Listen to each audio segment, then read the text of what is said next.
as another way of representing it.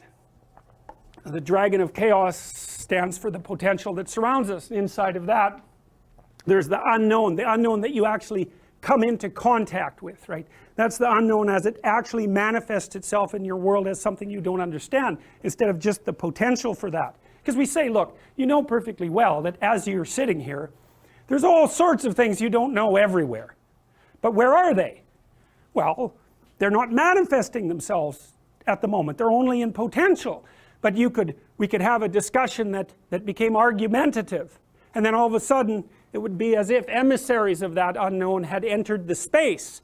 And that's the unknown that's defined in relationship to what you know. That's what you actually experience, instead of it only being potential. It's a tough thing to get because they're both unknown, right? You think, well, how can there be two different categories of unknown? Well, latent and manifest, that's a good way of thinking about it. You know, in a relationship, it's going stably, but you know that sooner or later something will come up. Okay, up. From where? Why up? Well, from beneath. Well, what do you mean beneath? Well, it's from your complex. The person you're in a relationship with is complicated and complex. That's implicit in you. It's inside your conceptual structure. That's a way of looking at it. Now and then, when there's a disagreement, it will manifest itself, and you know that. You know that there's still trouble brewing ahead in a relationship, always. And that's part of what keeps them alive. There's an interesting piece of empirical work done on this a while back. So you might think, well, what does the optimal relationship look like in terms of positive and negative emotion?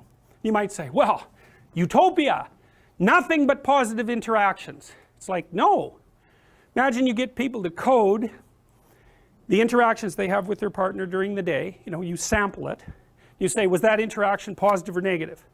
And then what you're trying to do is predict the longevity of the relationship. Okay, so here's the data.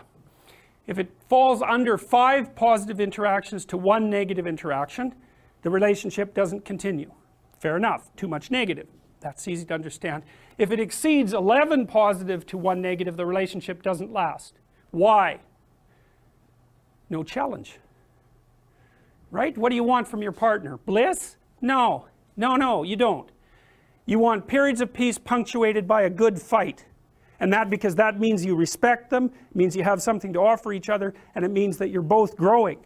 And so you don't want the fight to be too dramatic because, well, then you retreat, you can't settle it. But the person that you can completely map and who only does positive things for you, it's like, A, you don't know that person. B, they're not communicating with you, nor you with them. Maybe they're just subordinating themselves to you or you to them. And you're not growing. You want someone who can, a real relationship is a wrestling match. It's a grappling phenomena that you both emerge transformed from. And that's what people want. They don't want a pushover. Not unless there's something wrong with them. You know, a narcissistic person who never wants to be challenged will want a partner who does nothing but deliver exactly what they're told to deliver, but they will mistreat them beyond belief, and perhaps deservedly so.